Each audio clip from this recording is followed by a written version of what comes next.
예, 신율의 뉴스 정면 승부 화요일 순서는 여야 썰록부터 문을 열어볼 텐데요. 자, 여야 썰록 위해서 여러분을 위해서 두 분 나와 계시는데 아직 한 분이 도착을 안 하셨어요. 한 분만 나와 계십니다. 중앙일보 강찬호 논설위 의원이십니다. 안녕하십니까? 안녕하십니까? 더위 뭐 휴가 안 가세요? 이제 조만간 가려고 합니다. 아, 어디로 가세요? 제주도 지금 생각하고 있습니다. 아, 제주도요? 네. 예. 아, 요새는 일본을 잘 안 가더라고요. 그 만화 때문에. 저는 꼭 그런 이유 때문은 아니고 예. 제주를 원래 좋아해가지고. 아, 좋아하시네. 네. 제주도가 고향은 아니시죠? 아, 그건 아닙니다. 그죠? 네. 예. 지금 요새 특사 문제로 여러 가지 시끄러운데 결국은 김종인 전 비대위원장은 이제 특사로 안 갈 것 같은데 제가 참 궁금한 게 물론 특사를 보내는 게 중요하겠죠. 그런데 고위급 특사가 간다라고 했을 때 지금 한미 간에 가장 중요한 것 관세와 방위비 문제가 풀릴 수 있다라고 보십니까? 일단 특사가 가장 큰 이유는요. 결국은 한미 정상회담 이것이 빨리 하여간 성사되도록 밑도를 놨는 겁니다. 그러니까 특사라는 게 뭐겠습니까? 이재명 대통령이 결국 특사를 보내는 거거든요. 그렇죠. 이재명 대통령을 대신해서 간다는 얘기는 뭐냐면 지금 이제 취임한 지 이제 한 달이 넘어가고 보통 이 정도 되면 대강 한미는 만나거든요. 정상이 반드시 만납니다. 그거 당연한 거 아닙니까? 우리 가장 중요한 동맹이고 우방이기 때문에 보통은 이제 한국 대통령이 워싱턴을 찾아서 만납니다. 그런데 원래 이재명 대통령도 7월 말에 워싱턴을 갈 것 같다는 얘기가 외교부에 좀 돌았어요. 그래서 이거는 미국 쪽 제가 소식통한테 확인한 얘기입니다. 그런데 지금 뭔가 좀 일이 꼬이고 있죠. 좀 여러 가지로 하여간 지금 트럼프 대통령이 워낙 예측 불허의 그런 외교 노선을 하다 보니까 그런 게 있고 또 하나는 이제 트럼프 대통령이 만에 하나 밑에서는 잘 얘기가 돼서 이재명 대통령을 만났는데 그 오발 오피스에서 또 이제 기자들이나 이렇게 불러놓고 얘기하는 과정에서 과거에 우방국인 남아프리카 공화국 대통령 저 그거 보고 깜짝 젤렌스키 놀랐어요. 대통령 갑자기 화면을 틀더라고요. 그러니까요. 그래서 갑자기 거기서 예를 들어 이거 봐라. 한국 우리 미군이 이렇게 많이 정말 주둔하고 따라 지켜주고 있는데 당신들 이거 지금 우리 방위비 이거 얼마 냈냐 이 정도 냈냐 하면서 갑자기 막 이런 식으로 다구친다든지 말이죠. 이런 돌발 사태가 일어날까 봐 오히려 보수층에서 이 대통령 섣불리 가면 안 된다는 걱정이 나올 정도예요. 자, 그런 게 있고요. 그래서 특사가 이제 그런 거를 잘 이제 조율을 해야 되는데 그럴 만한 지금 역량 있는 인물이 민주당 쪽에서 찾기가 좀 어렵습니다. 아무래도 이제 민주당이 이제 미국 가까운 사람들이 좀 적잖아요. 그러다 보니까 이 경우만큼은 좀 이제 어떤 당파를 초월해서 또는 심지어 그런 얘기도 있어요. 정용진 신세계 그냥 그분이 트럼프 아들하고 친하다는 거 아니에요. 그러니까 오히려 그런 사람을 보낼 필요가 있다. 이러니까 나올 정도로 저는 미국 특사만큼은 좀 다양한 그런 하여간 미국하고 좀 제대로 교신이 되는구나 하면 좋겠다는 생각이고요. 하나만 더 말씀드리면 결국은 이겁니다. 트럼프 대통령은 거래형 정치인이잖아요. 원하는 걸 던져주면 트럼프 대통령도 비즈니스를 할 의향이 있는 사람입니다. 결국은 뭐겠어요. 지금 주한미군의 전략적 유연성을 트럼프 대통령이 앞으로 이제 미중 갈등에 대비해서 결국 중국과의 전쟁까지는 아니더라도 군사적인 어떤 액션을 취할 때 있어서 주한미군을 활용하고 싶어합니다. 이 부분에 대해서 우리가 나름 어느 정도까지 가능하다. 이런 시그널을 던져주는 것이 맞습니다. 사실은 물밑 외교에서 중요한 요소가 되겠습니다. 사실 트럼프 대통령이 친하다고 많이 봤다고 해서 봐주는 사람 아닌 것 같아요. 그럼요. 일본参議院 선거가 7월 28일인데 이시바 총리가 분명히 그거 신경 쓸 수밖에 없을 거라고 알고 있는데도 24%에서 25%로 올리는 거 보면 그런 것 같습니다. 자, 신인규 변호사님 드디어 도착하셨습니다. 안녕하세요. 네, 안녕하세요. 신인규입니다. 지금 우리가 오실 때까지 저 얘기하고 있었어요. 과연 특사 보내가지고 효과가 있을까 이 얘기하고 있었거든요. 자, 청문회 얘기로 넘어가 보죠. 청문회 지금도 진행 중이고 오늘도 누구죠? 권오울 보훈처 장관 후보자 오늘이죠. 네. 진행되고 있는 것 같은데 어떻게 보세요 지금? 청문회. 청문회가 사실 이제 이번 주가 슈퍼위크라고 해서 굉장히 많은 후보자들이 각 상임위별로 이제 인사청문회가 지금 진행이 되고 있는데 오늘은 이제 국방부의 이제 국방부 장관 안규백 장관 그리고 환경부 김성환 그리고 중소벤처기업부의 한성수 후보자, 그리고 국가보훈부의 권오을 후보자랑 이제 국세청장 임광현 후보자 이렇게 되어 있거든요. 뭐 저는 지금 이재명 정부의 1기 내각의 구성원들이 사실 좀 정치권과 연이 깊은 분들 내지는 기업에서 근무를 했던 분들, 좀 이런 분들이 많이 좀 들어가 있기 때문에 뭐 검증에 있어서는 뭐 크게 문제될 부분들은 많이 없을 수 있겠다. 왜냐하면 정치인들은 또 선거를 많이 치르다 보니까 좀 자기가지가 되기도 하고 그럼요. 또 전통적으로도 의원들에 대한 인사청문은 좀 그래도 좀 난이도가 쉽게 좀 통과된 부분도 있었는데 팔이 안으로 굽는다고요? 뭐 그런 면도 좀 있겠죠. 근데 이번에는 어제 했던 그 강선우 여가부 장관 후보자에 대해서는 상당히 지금 뭐 여론의 추이를 좀 더 살펴봐야 되는 정도로 좀 해명이 클리어하지는 않아가지고요. 뭐 그런 부분들을 종합해서 저는 뭐 대통령실에서도 이 전반적인 그 결과를 놓고 한번 또 검토를 하겠다고 하니까 좀 한번 지켜봐야 될 상황 아니냐라는 생각이 듭니다. 네. 저는 그 대통령이 지금 정권 사범이고 지금 각종 혐의로 어쨌든 재판을 미뤘을 뿐이지 앞으로 받게 될 그런 분이라서 그런 건지 너무 검증 기준이 국민 눈높이하고는 동떨어지고 장관은커녕 지금 좀 전에 말씀드렸듯이 뭐 그런 그분들이 국회의원이라면 지금 의원직도 오히려 상실할 그런 지금 수준의 지금 인사들이 계속되고 있다고 생각됩니다. 특히 이건 뭐 여성 장관을 많이 임명해서 굉장히 환영을 하고 싶은데 정말 잘한 거예요. 그건 인정합니다. 그런데 지금 특히 여성 장관들을 보시면 후보들을 보시면 강선우 뭐 지금 또 누구지 강선우 장관 후보 그리고 또 누구는 한성숙 장관 후보 또 이진숙 장관 후보 정은경 장관 후보 그리고 또 윤석열 정부에서 농망법이라고 민주당의 그런 농업 정책이나 법을 엄청나게 비판했던 분이 이제 와서는 갑자기 그 법들이 다 옳다고 하는 그 송미령 장관 유임 이런 것들을 보면은 도대체 아무리 국민의힘이 약하고 또 이번에 대선에서 어쨌든 간에 당선이 돼서 권력을 갖게 됐다 그래도 이렇게 안하무인에 이렇게 검증이 부실한 이런 인사가 있나 싶습니다. 저는 이 인사의 핵심에는 지금 보면은 그 최측근이라는 김현지 총무비서관이 관여돼 있다는 얘기가 많이 나오고 있는데 이건 정말 그 책임 만약에 그렇다면 사실이 아니면은 뭐 상관없고요. 사실이라면 정말 이건 책임을 물어야 될 정도의 큰 문제가 아닌가 싶습니다. 그리고 오늘 보니까 뭐 그분들 뭐 비리 의혹 이런 것이 뭐 다 나왔으니까 그렇지만 오늘 지금 권오을 보훈부 장관 후보만 봐도 지금 보면 본인이 그 주변에 보훈 관계 인사라든가 보훈 경력이라든가 국가유공 이런 거 하나도 없어요. 과거에 보훈부 장관들 다 뭐 집안이나 본인이 보훈적으로 어떤 공약 기여를 했다거나 뭐 국가 유공자시거나 뭐 이런 게 다 있습니다. 군에 또 활동을 한 것도 있고 그런데 이분은 그런 게 전무해서 지금 중앙일보에서 오늘 역사상 이런 보훈부 장관 후보는 없었다. 지금 이렇게까지 지금 비판을 하고 있습니다. 그리고 또 한 명 저는 이번에 임광현 국세청장 후보도 굉장히 문제가 심각하다고 보는데 이분은 지금 아시다시피 국세청 차장까지 한 분인데 나오자마자 뭡니까 선택이라는 무슨 세무법을 만들어가지고 엄청나게 많은 매출을 올렸어요. 누가 봐도 지금 정관예 의혹을 제기할 수밖에 없고요. 이런 분이 만약에 더군다나 이분이 관료 출신이 아니고 관료를 한 다음에 국회의원을 하다가 지금 했잖아요. 이렇게 되면 말 그대로 정권의 입맛에 맞는 세무조사 더군다나 이분이 조사국장을 역임한 분이셔서 저승사자 진짜 그야말로 진짜 칼을 휘두르는 분입니다. 이런 분이 정치적으로 어떤 목적이 있는 세무조사를 하게 되면 앞으로 재계, 정계가 쑥밭이 될 가능성이 있다. 알겠습니다. 근데요. 그 전원 생존 주장을 민주당이 하고 있는데 가능하다고 보세요? 글쎄요. 이번에 뭐 후보자 자체가 일단 숫자가 굉장히 많고요. 뭐 누구를 뭐 특정해가지고 무조건 떨어뜨려야 된다. 이게 뭐 인사청문회의 목적은 아닌데 저는 지금 이제 오늘이 2일째 아니겠습니까? 근데 제가 개인적으로 볼 때는 사실 이진숙 교육부 장관 후보자는 지금 정교조에서도 반대를 하고 있거든요. 그러니까 저는 뭐 청문회 전이라 좀 조심스럽기는 한데 이진숙 후보자가 교육부의 수장으로서도 내지는 사회부총리까지 지금 겸임을 하는 그 중차대한 직에 지금 이렇게 뭐 논문 표절이니 여러 가지 그 하자들이 나오고 있는 상황에서 과연 그 직을 수행할 수 있겠느냐, 령이 서겠느냐의 문제가 있고 저는 강선우 후보자 같은 경우도 어제 이제 해명을 좀 들어봤거든요. 이게 국민들이 예민해하는 그 국회의원의 갑질에 관한 이제 이런 논란인데 사실 어제 해명이 그렇게 썩 그 설득력이 있지는 않았습니다. 그래서 이분에 대해서는 저는 강선우 후보자는 본인의 거취를 좀 결정을 하는 것이 정권의 부담을 좀 줄일 수 있지 않을까 저 그런 생각이 듭니다. 저는요 그 지금 신인규 변호사님 말에 다 공감하고 전 두 분 다 당연히 알아서 지금 본인들이 사퇴하는 것이 정석이라고 봅니다. 그 뭐 이진숙 장관 후보자의 경우는 어떻게 보면 이거는 국방부 장관 후보가 알고 보니까는 병역 비리를 한 거에 해당된 거예요. 아시다시피 바로 교수님, 신일 교수님 아니십니까?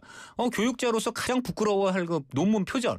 이게 지금 한두 건이 아니잖아요. 예. 이런 분이 어떻게 교육자들과 그 학생들을 이렇게 담당하는 교육부 장관이 될 수 있습니까? 그러니까 이분은 그 자체로서 그 본질적인 결격이 있는 분이고, 그다음에 강선우 장관 후보 마찬가지로 여성가족부 장관 후보 아니고, 여성가족부란 게 뭡니까? 결국은 여성으로 상징되는 약자.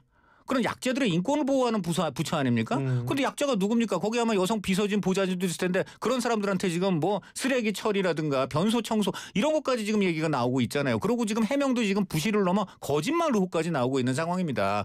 이런 사람 역시 그 강 의원 역시 그 국방장관 그 병역 비리를 한 그런 문제가 생기는 것처럼 좀 약자 보호가 최우선인 여성가족부 장관 본질적인 결격이 있다 이렇게 보겠습니다. 그래서 두 사람은 물러나는 것이 이재명 대통령을 위해서 좋은 일이고요. 제가 한 가지만 현실적인 얘기를 해드릴게요. 그중에 민주당이 고르라고 하면 저는 이진숙 후보 가능성이 높다고 보는 게 첫째 동료 의원이에요. 그러니까 오늘 낙마가 되면 내일부터 다시 국회의원으로 같은 당 식구로서 같이 지내야 돼요. 이 강선우 의원이 얼마나 섭섭 표시하겠습니까? 그 섭섭함을 또 이제 뭐 나름 의식을 안 해서 결국은 팔은 안으로 굽는다. 그래서 강선우 의원은 가급적 살려주려고 이진숙 후보는 약간 눈에 띄는 게 사실은 이분이 정교조도 반대한다는 게 왜 그러냐. 원래 학계에 있을 때는 우파 성향으로 좀 분류된 분이에요. 그래갖고 제가 듣기로는 안에서도 교수들끼리 좀 이념적으로 뭔가 대립을 하시고 이런 경우들이 있잖아요. 그러다 보니까 그 이진숙 후보하고 대립을 하신 분 교수들이 되게 진보 성향. 그래서 그분들이 지금 이진숙 그 후보 지명 우리가 지금 코리안 캔디 먹은 거니? 이런 지금 자괴감에 빠졌다는 얘기. 그래서 이런 걸로 볼 때는 정치적으로 본다면은 이진숙 후보에 남다 이렇게 보겠습니다. 근데 이런 청문회 대통령 지지율이 일정 있을 거라고 보십니까? 지금 리얼미터가 에너지경제신문 의뢰로 7일부터 11일까지 18세 이상 2,513명을 대상으로 AIC고요. 자세한 내용은 중앙선거 여론조사 심의위원회 홈페이지에 있는 여론조사 64.6% 나왔습니다. 근데 사실은 이게 특이하다고 보는 게 일반적으로 이게 ARS 조사하고 전화 면접 조사는 좀 차이가 있는데 요새는 차이더라고요. 그러니까 대충 요 정도다 이렇게 바라보는 게 맞는 것 같은데 퍼센테이지 청문회가 영향을 미칠까요? 어떻게 보세요? 글쎄요. 청문회를 통해서 결격 사유 내지는 국민의 눈높이에서 지금 받는 것인데 거기에 대해서 이재명 정부가 만약에 국민의 뜻을 부분의 후보자들에 대한 어떤 인사 낙마를 통해서라도 다시 한번 또 새로운 그런 노력들을 한다면은 저는 오히려 지지율이 더 올라갈 수도 있다고 보거든요. 초기라서 밀린다 이런 뜻이 아니라 국민들의 대다수의 국민 정서에서 이건 좀 아니다 이런 의견이 많이 굉장히 중요하다고 저는 보고요. 만에 하나 이제 지지율이 지금 높고 내지는 임기 초기고 일기 내각이다 보니까 또 장관 임명과 대한 필요성도 분명히 있다고도 보여져서 만약에 무리를 해서 임명하고 하면은 지지율이 그렇게까지 많은 영향가 하락의 가능성은 좀 열려 있다고 보기 때문에 전 이재명 정부가 윤석열 시대를 마감하고 또 새로운 시대를 여러 가지 지금 책임들을 한 번에 수행해야 되는 상황 속에서 저는 지지율을 더 높이다. 그래서 지금 이번에도 지금 낙마에 대해서 야당은 엄청 많은 분을 아예 딱 지목을 해서 결격이다 이렇게 했던데 전 그건 좀 그냥 쇼라기보다 그냥 정치적 수사죠. 대단하게 포장하는 거죠. 근데 저는 냉정하게는 교육부 장관과 저는 여가 대통령실에서 국민들의 좀 그런 목소리를 좀 들었으면 좋겠다라는 생각이 듭니다. 그 공감 가는 말씀을 해주셨다고 생각을 해요. 더 많은 지금 결격 사유도 많은데 어쨌든 처음에 이제 정권을 잡고 출범하는 이제 정권이 대표적이고 인수위 기간이 없었다. 이런 건 있을 수 있겠습니다. 그리고 기간이 어느 정도 필요한데 또 사실 저희 언론이 왜 정권 잡았는지 임명 안 하냐? 조각이 너무 늦어진다. 사실 그 다른 정권에 비해서 늦었거든요. 그러니까 언론도 그렇게 비판도 했습니다. 그거는 또 한편으로는 엄중해라 이러니까 그 이재명 정권 입장에서 암만을 하더라도 너무 표가 나게 국민 눈높이에 너무 부는 정말 이거는 본인들이 결제 해지로 지금 맞겠다 생각하고 나머지 분들 중에서도 알아서 거취를 더 결정해 준다면 이재명 대통령한테 부담이 좀 줄어들 것 같고 신병호 말씀하신 또 하나에 동감하는 게 지금 교수님의 질문이 높으니까 이거 저 야당 반발에도 불구하고 뭐 그냥 지명을 밀어붙이고 하셨는데 거꾸로죠.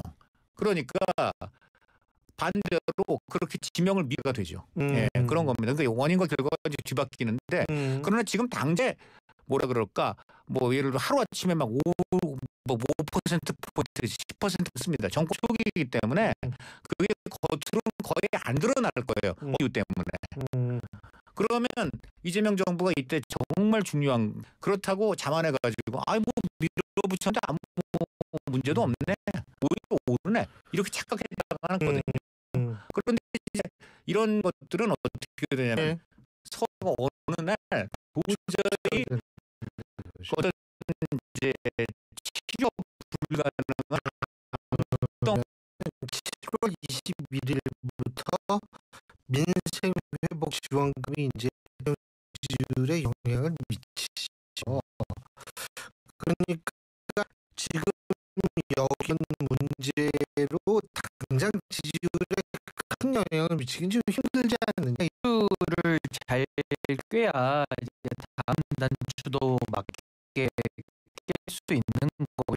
하고 있기 때문에 상당히 좀 올라가는 추세인 것도 사실인데 중에 하나인데 여기서 국민들의 그런 여러 가지 반대는 정권의 전체적으로 긴 그림에서 봤을 때는 상당히 저는 제가 뭐 이진숙 후보자는 아까 우리 강 의원님이 많이 말씀하셨으니까 강선 후보자 사실 이게 이 갑질이라는 게 뭐 법적으로 말하는 이제 부당 지시 사실관계에 대해서는 강선 후보자가 그렇게 강력적으로 다투진 않고 좀 미하게 생각한다 이런 쪽으로 해서 이제 상황 중에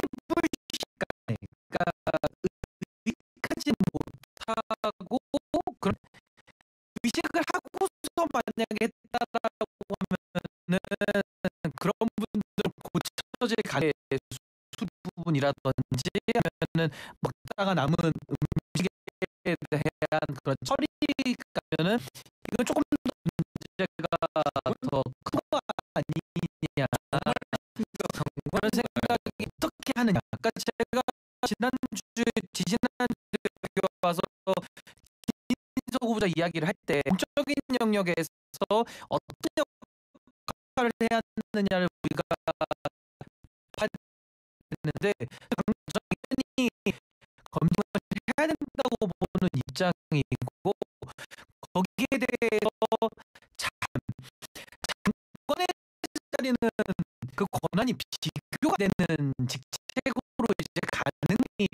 부시하고 한다면 강선 후보자가 정권의 부담을 덜어준 후보자는 이재명 대통령이 저 대표를 아니 거기서 막 그 이렇게 돌봐주고 막 개주고 막 이런 것 때문에 논란 권력자 이재명 대표한테는 본인이 막 이부자 개주는 이런 자기 하는 그 비서진한테는 정말 입에 담을 수 없는 그런 강제는 누르고 악재를 띄우는 이거 이재명 대통령의 모든 정반대인 것입니다. 그러니까 이런 부분은 실제로 그 시래기 처리 지시라는 그 비판이 막 쏟아지고 있지 않습니까? 그런 점까지도 감안한다는 그 동료 의원들한테 자진해서 내가 물러나겠다라고 하는 것이 맞다고. 방탄 문인사 논란이 계속 나와요. 그러니까 이재명 대통령 계속 그 뭐 대통령실에도 들어가고. 근데 이제 그 부분은 좀 은밀하게 볼 부분이 좀 있다고.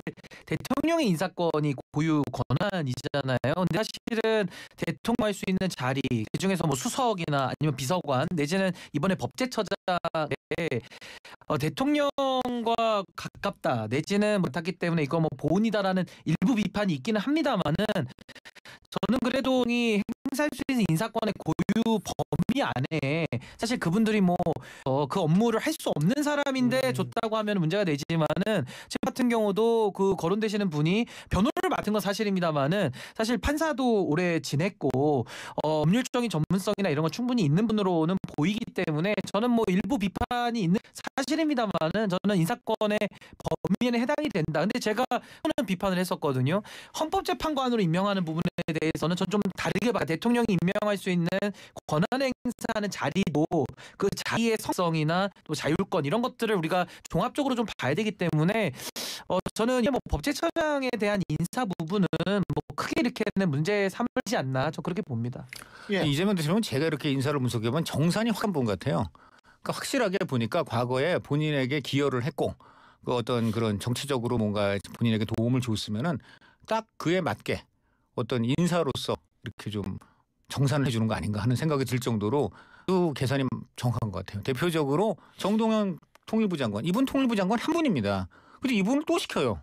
그것부터 좀 눈에 띄지 않습니까? 왜 시킵니까? 이분이 바로 변호사였던 이재명 대통령을 정계로 살짝 입문시킨 그런 역할을 한 분입니다. 그 과거에 그 본인의 대선 캠프에 그 이재명 변호사가 이제 들어와가지고 그 정치적으로 정치인으로 성장하기 시작했거든요.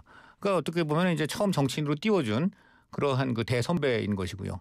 그 다음에 이종석 국방국정원장 이분은 과거에 이재명 그 대통령이 그 민주당에서 그렇게 크게 아직 부각이 안 됐을 때 한마디로 별 볼 일이 그렇게 많지 않았을 때부터 이재명 진영에 와가지고 외교 안보 분야에서 좌장 역할을 했어요.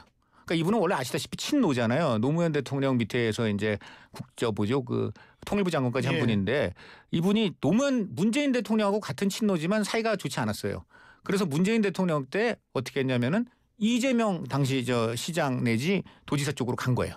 그래서 그때부터 이제 외교안보에 이재명 그 당시 시장이나 지사 캠프에는 외교안보 전문가가 그리 없었을 때 그때부터 쭉 도와준 겁니다. 그러니까 그런 것들이 감안됐다고밖에 볼 수가 없죠. 그다음에 이번에 김상환 헌법재판소장 이번에 지명됐는데 이분은 어떤 분이냐면 이분이 대법관 할 때 뭐가 있었습니까? 바로 이재명 대통령의 1차 선거법 3심이 있었습니다. 지금이 2차 선거법 3심이고요. 1차 선거법 때도 보면 무죄와 유죄를 번갈아 받아가지고 3심에서 유죄를 받으면 그야말로 정치 생명이 끝장나는 상황이었어요. 절체절명의 상황이었습니다. 그때 김상환 대법관을 비롯한 진보 성향 대법관들이 이재명 대표 무죄다 하는 쪽으로 손을 들어줘가지고 살아났지 않습니까? 그 지금 2차 선거법 상황보다는 1차가 더 심했어요. 그때는 이재명 대통령한테 그 당시 호의적이라고 볼 수 없는 문재인 정부 시절이었단 말입니다. 그런데 대법원에서 살려준 거란 말이죠. 그 대법원에서 중요한 역할을 한 사람 중에 하나가 김상원 대법관이다. 이렇게 말씀을 드릴 수 있습니다. 그렇기 때문에 이런 것을 보면 저는 이재명 대통령의 여러 가지 논란이 있지만 정치적으로는 정산이 확실하기 때문에 그것이 아마 본인의 정치력을 지금 뒷받침하는 중요한 요소가 되는 것 같습니다. 알겠습니다. 자, 신율의 뉴스 정면 승부 1부 순서는 여기서 줄이고요. 2부에서 계속 얘기 이어가겠습니다.